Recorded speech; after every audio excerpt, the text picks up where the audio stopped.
It's a special crossover edition of Locked On Sun Devils as I am joined with Derek Johnson from Locked On Jayhawks. Derek, how are you doing today, my friend? I'm doing great. I think there's actually going to be some Kansas fans who enjoy going out to a road game for this one. I mean, I don't know how many it'll be, but because getting to experience new places is part of kind of a new member. So I think this is kind of a fun little matchup. It is, and this was a game that going into the year, I put in pen as like absolutely unwinnable. Fun fact, in my Big 12 media poll, I took Kansas to win the entire conference. I was all over Kansas, and they've underachieved, but I said on my podcast, and I will reiterate on this podcast, that does not mean they are suddenly a not talented football team. I feel like things could click at any time for Kansas. You also feel like that's a really hungry football team that's ready to get back in the win column. Jalon Daniels, he's having a bad year. Last I checked, he's still super duper talented. And if things fall into line for him, he's someone that I am very worried about in this game and is one of the top priorities to try and shut down. Yeah, so I mean, it's been a bit of a roller coaster to say the least here. You look at things in 2022 and 2023. Jalon Daniels was exquisite. You look at total QBR, he ranked, pretty much in the top 10, top 20, depending on the year you're looking at nationally. And obviously he had injuries, so it wasn't a full slate or schedule in which he was going up against things. But then this year he comes in and the turnovers have just been too much. He's leading the Big 12 in turnovers and interceptions. It's gotten a little bit better the past couple of weeks, but you're still looking for his first 200-yard passing game. Just hasn't clicked so far with the new offensive coordinator, Jeff Grimes. And so does another week help that? It's entirely possible. Does another loss start to send things even more into turmoil for Kansas as a whole? That's also entirely possible. But you're right. It does feel like, there is still a clinging of hope here, even though things have not gone well, to the idea that, hey, if you can finally live up to your potential, maybe you can hit a hot streak here and just make it back to another bowl game. But until we see it tangibly and until they come through with, one of these games that has been close, they come through with it in the end, it's kind of hard to convince fans that things are going to turn this year right now. University of Kansas is in Lawrence, correct? Yes, correct. What is the temperature in Lawrence like around this football team? Is it boiling hot? Is everyone kind of cool, calm, collective? What's it like in Lawrence right now?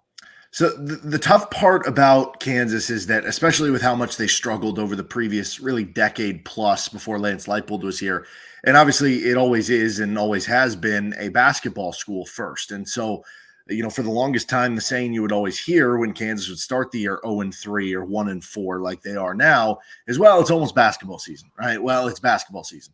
And we haven't had that the past couple of years, and it's been great for everybody involved, but you're starting to hear that chirping. There are a lot of diehard KU football fans. Unfortunately, they are outnumbered by the KU basketball diehards who are more neutrals to football. And again, there are absolute diehards for football, and I absolutely love those people to death. But that is a big part of the fan base. And so when things aren't going well, you do see a little bit of a tuning out. So it is a little bit of, I think, in some of those past years when they weren't doing well, it was just like apathy. It was just not even caring about things. It was, whatever, we just won't pay attention. Now it's more of like, it's different because you did get people a little bit more hooked, a little invested. There were high expectations. There is a little bit more of, frustration, of anger, of, I put this out on social media after they lost to TCU, that this has got to be like the most frustrating season for KU football since at least 2009. They started that year 5-0. They ended up 5-7. Mark Mangino gets fired. The rest is history. And I had a bunch of fans being like, no, this is way worse, because even then they at least had a good start. And even then you saw the writing on the wall a little bit more. With this one, it is just so out of the blue. It's funny that you mentioned the focus on basketball when things are bad for Kansas football. ASU can kind of relate, not because we're a basketball school, but because there's so much to do in what we call the Valley out here. And there's all sorts of golf courses. There's the Mill Avenue is very famous for all their clubs and bars and restaurants that they have, which is right next to the stadium. You're a short drive away from Flagstaff if you want to cool off. So when ASU football is not good, everybody else is going to find something else to do. Like, as much as you, and similar to what you said, there are definitely diehards. You have guys that, and just fans that have, had their season tickets for 50 plus years. But it's funny that you mention that there's times where it's kind of like, oh, well, it's basketball season, we're kind of moving on, because that can be ASU, not because it's basketball season, not because it's baseball season or anything like that, just because there's other stuff to do to kind of distract yourself from it. So that's really interesting to me. Must be nice to be a basketball I have a school. friend who went to Arizona State, and he likes to remind me a lot that they are number one in innovation. So I guess when you're number one in innovation, there's a lot of other things going on, right? 10 years running. Yeah. Let's go ahead and talk about some key players in this game. I've got a handful of guys I'm looking at, 2 on offense, sort of 3 on defense. We'll get to that in just a moment. On offense, obviously, Sam Leavitt, the quarterback, is one of the key players. I did not include him because it's the quarterback. Like, we all know how important the quarterback is. I am focused on Cam Skattebo, the running back, who I'm not sure if he's still leading the Big 12 in rushing yards after ASU had their bye week, but he's been an absolute monster for ASU. They've turned him into a bell cow. They give him 20 touches a game. He's averaging 5 yards a carry. He's averaging over 10 yards a catch. He's found the end zone 5 times. He ran for 262 yards against Mississippi State. He's been dominant. This is a guy you need to lean on for your offense. And Xavier Guillory, your wide receiver, is another guy I'm really interested in. He's not been entirely involved in the offense this year, but against Texas Tech, when they started going to him a little bit more and working him into the intermediate passing game, you sat there as a fan and you're like, where's this been all year long? And it's not a Guillory problem. It's a scheming problem. So I would like to see, coming off the bye week, getting Guillory more involved again, the guy who was listed as the number 1 receiver on your depth chart, but you haven't seen the first 3 weeks of the year, comes alive in the 4th game. Hopefully coming off of this bye week, ASU can maybe start getting him involved a little bit more. Yeah, so when I'm looking, if I'm on the flip side of this, if I'm looking at the Kansas defense for players to watch because of some of those things, I look at you playing a key road game for Kansas. You could use a big play, maybe a pick 6, something like that. And Kobe Bryant he's good, that guy for Kansas, but I'm going to look at the other corner, which is Mello Dotson. So Mello Dotson also has a handful of interceptions in his career and has a couple pick 6s in his career. And Mello overall has had a good year. I think he's got a 75 grade on Pro Football Focus, but the last 2 games has been a bit of a struggle for Mello Dotson. And so, maybe there is a little bit of, hey, let's not throw to Kobe Bryant. Let's target Mello Dotson, who I think was targeted 10 times last week. I'm looking for a bounce back performance from him. And if he can come up with a big play, pick 6, then it becomes a little bit more interesting. So that would be one guy that I think could, as you're on the road, you're trying to get a road victory here. If you can spring a big play like that, that would certainly go a long way. The other one is JB Brown. So right now at the linebacker position, KU's a little beat up. Cornell Wheeler, who's been really good for them and started the year with the green dot, calling out the plays in the middle as the linebacker. He's injured right now, and he's questionable for this game. I guess if you were a gun to my head right now, I'd probably almost assume that he's not going to play. Taiwan Berryhill, their backup, has struggled the past couple of years.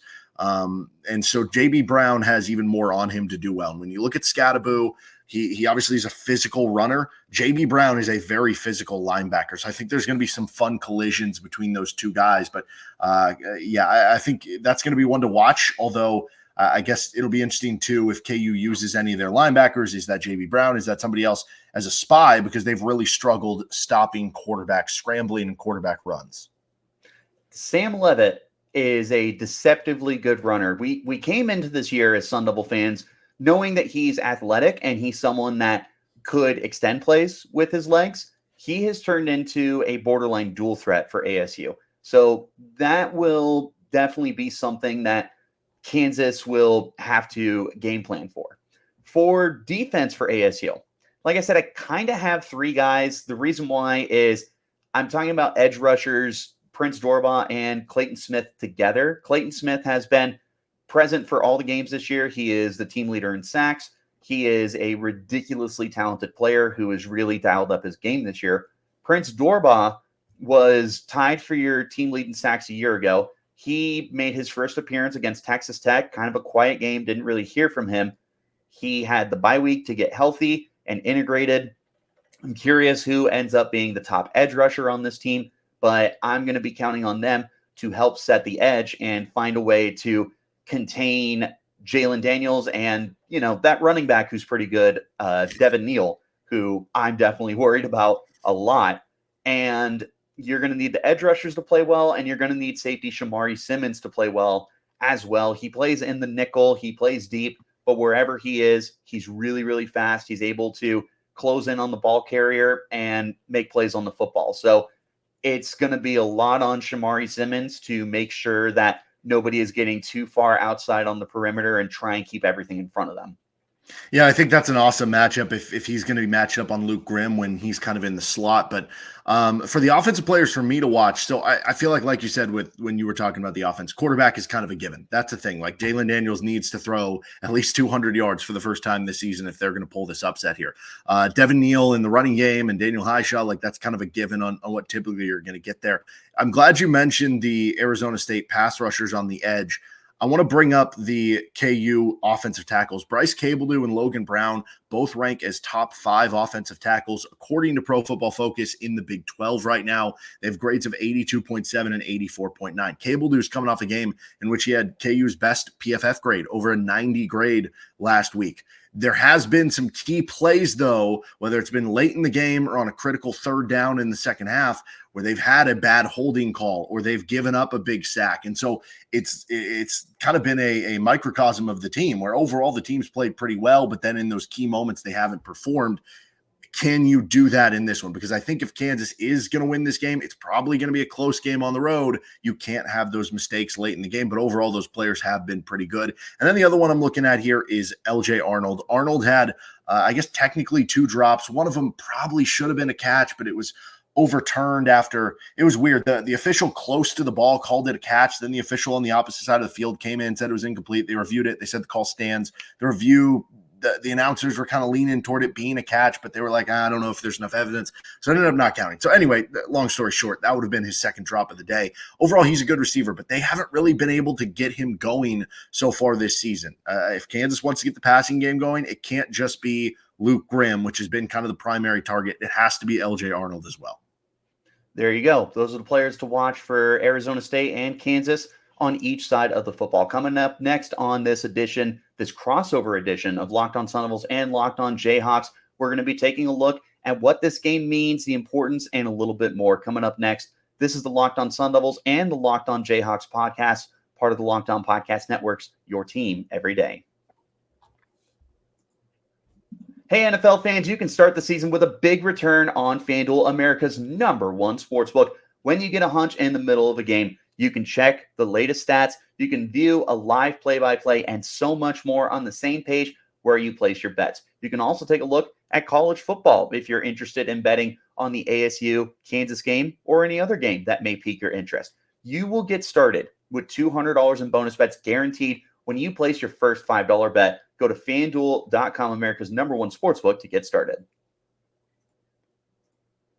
Wherever you get your shows, like, subscribe, turn on notifications. We appreciate each and every single one of you for tuning in, making us your first listen of the day. Shout out to the everydayers who are here every day for Locked On Sun Devils and Locked On Jayhawks. Next on the show, what's on the line for this game? What is the game's importance for ASU and for Kansas? Derek, I'm going to hand it off to you to start us off. Yeah, so I mean, for Kansas, this is, I kind of said last week was back against the wall, must win. So what does that mean when you lose the game and then the next week? This is almost like you've kind of hit the bottom. Where is this season going to go from here? Is this season going to spiral out of control? Because at this point, like, you're not going to reach your goals. You're not going to play for the Big 12 championship, those sort of things. But are you going to let this spiral out of control and have a 2-10, 3-9 season? Or are you going to at least gain some ground back, build with some positive momentum for the end of the season? Who knows? Maybe find a way to crawl back to 6-6 and make a bowl game, even as unlikely as it seems right now.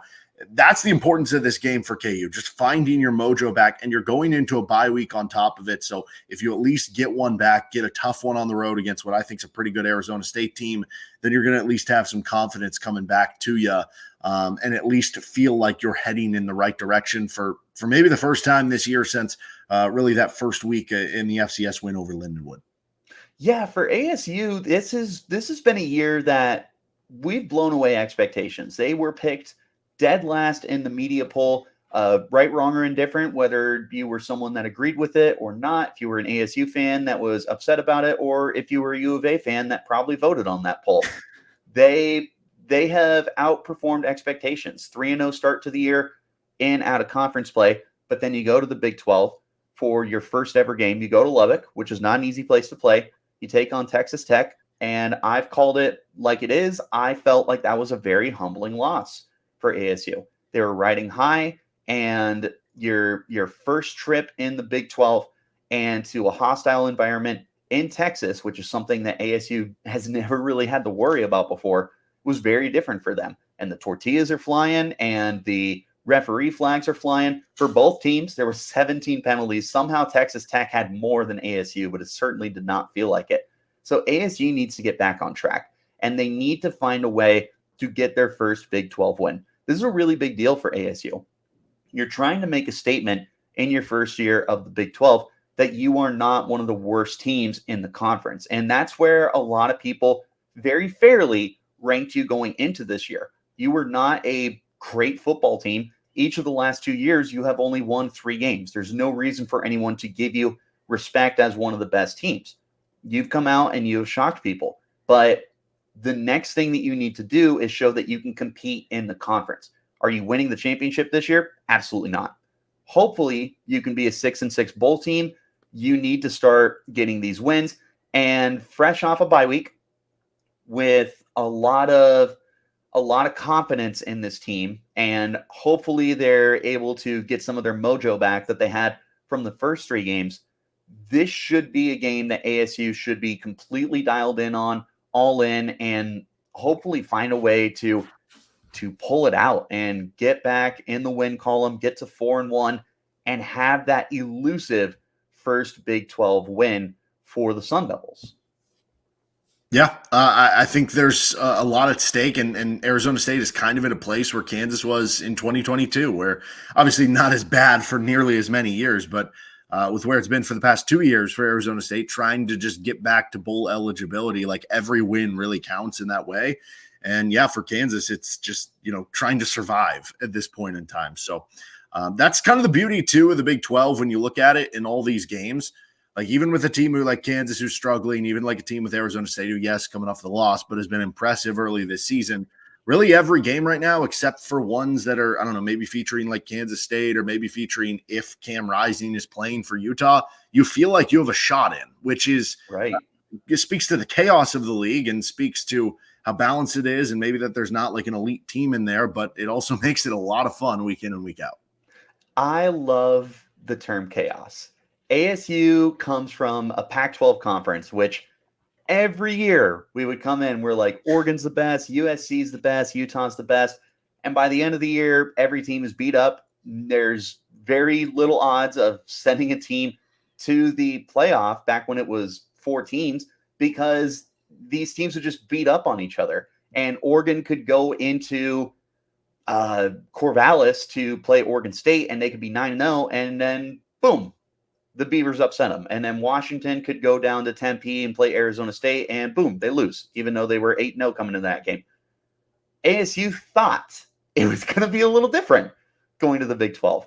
And I love it. Like you said, I love the chaos that's going in to this conference. Going into the year, I thought there was like 5 elite teams in the conference, and then there was everybody else beneath them. I said it was Kansas, Kansas State, Utah, Arizona, as disgusting as I feel about saying that, and Oklahoma State. Turns out every single one of those teams is beatable, and it's been a lot of fun. For the importance of this game, I can tell you that it's pretty much what we've already hammered on here is ASU is chasing that first Big 12 win. 3-0 out of conference play is awesome.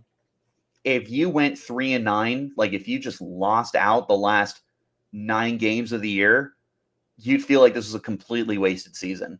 Now, only winning one Big 12 game doesn't exactly make it a great season, but you would still like to be able to get that win, get that monkey off your back, if you will, and just get back in the win column. I think that's probably the biggest importance of this game for Arizona State. Yeah, for Kansas, I think obviously, like I've kind of said, you're in desperation mode.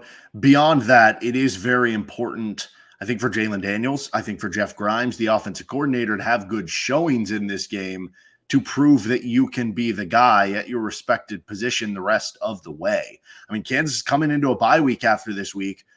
There's been a lot of heat from the fan base on the offense coordinator and quarterback position on if there should be a switch at either one. And if there's another bad performance in this one, that's only going to heat up when you would have extra preparation during the bye for your next game. So the importance of this beyond just, getting off the mat a little bit and rebuilding that momentum and rebuilding everything you've done these past couple of years is also for those individuals to kind of take the pressure off. Perfect. Let's go ahead and head into the final segment of this show as we talk about how each team is going to win this game. This is the Locked On Sun Devils podcast and the Locked On Jayhawks podcast, part of the Locked On Podcast Network, your team every day.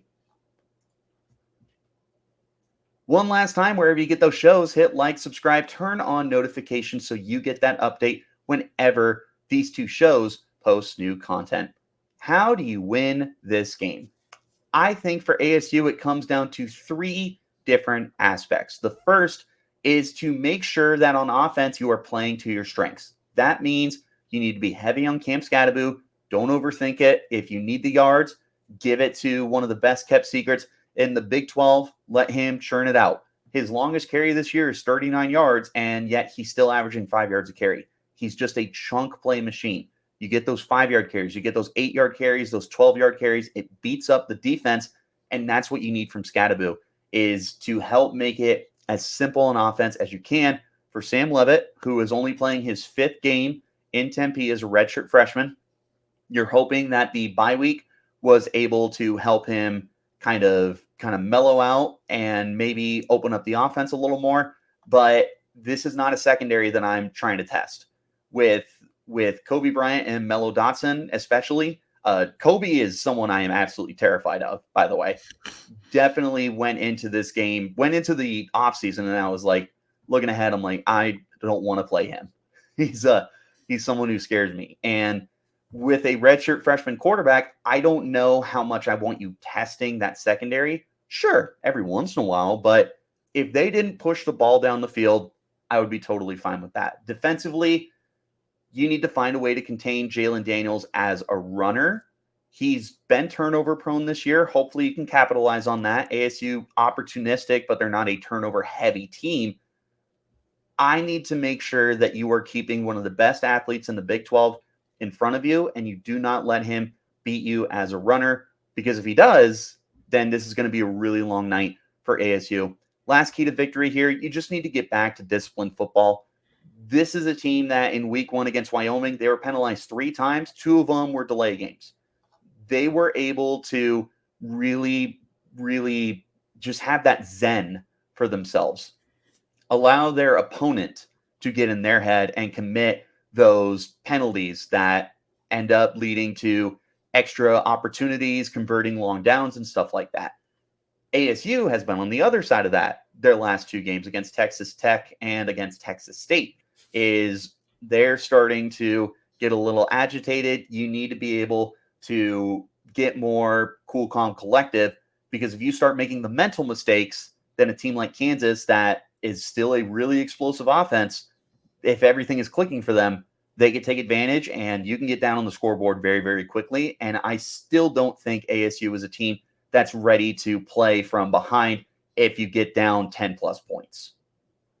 Well, the good news there is Kansas has blown leads in 3 of their losses if it does end up happening. So maybe that would be the one. But for me, the biggest keys to this one, I mean, you have to be able to slow down the running game. Skattebo is just an unbelievable running back. Obviously, I mentioned KU struggling against quarterbacks who can even show any modicum of scrambling. So you have to be able to figure that out. The good news for KU, when you look at some of the Pro Football Focus grades, Arizona State's interior of the offensive line hasn't been as great as the exterior, and KU's defensive tackles have been much better than their defensive ends. So maybe that's a good matchup for KU, but you still have to work on the perimeter. You still have to make those plays. The bad news is that KU's beat up at linebacker without Cornell Wheeler. So where do those two kind of come together? And KU, it's not that you're going to completely shut down Cam Skattebo or the run. You just can't let it be a takeover game, right? Hold them to under 200 yards rushing as a team. Hold them up to under 180 yards rushing as a team. Then when I look at it from the offensive side of the football for KU, what I find very difficult here is Arizona State's leading the Big 12 in yards allowed per carry at 2.6 yards allowed per carry. They're 12th in the country in EPA per run defense right now. In the last 2 weeks, it was up closer to 3.6 per carry, so that number was rising a little bit. But even then, like, that's a number you would take.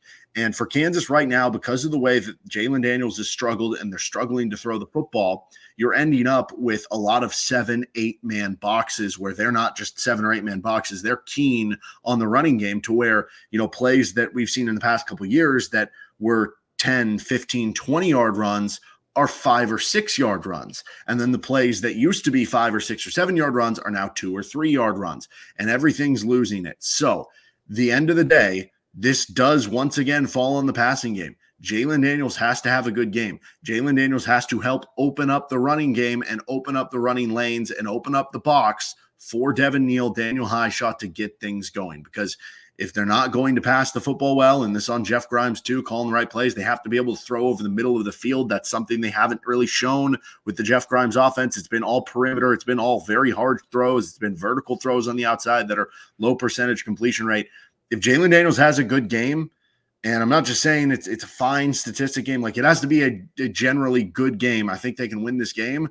But right now we haven't really seen much of that to expect that necessarily to be the case. Now, maybe him going closer to home, being on the West Coast, I don't know if he'll have extra family in attendance to this game. Being from LA and stuff, it's definitely possible. Maybe that helps him. Maybe the fact that Kansas has a bunch of kids from Desert Edge High School in Arizona that are coming back home, I don't know, maybe that helps them give a little extra boost in this game. But that's the other piece of this too. They have to find some motivation, because it's very easy when you're sitting at 1-4 to kind of just go through the motions. And if you're not fully focused, you're going to lose in a close game against a good Arizona State team. So those would be my keys. And yeah, of course, the quarterback has to play well, but I think it's extra pertinent for KU because we haven't really seen that so far this season. Side note, those Desert Edge kids, Arizona State fans were really upset that they were not able to pull them. One of the things that Kenny Dillingham has really preached on is the movement of Activate the Valley. And that's trying to get all the in-state kids to stay home. And I know that the program was really, really persistent in trying to flip the Desert Edge kids to come back and stay home. But unfortunately, it fell on deaf ears.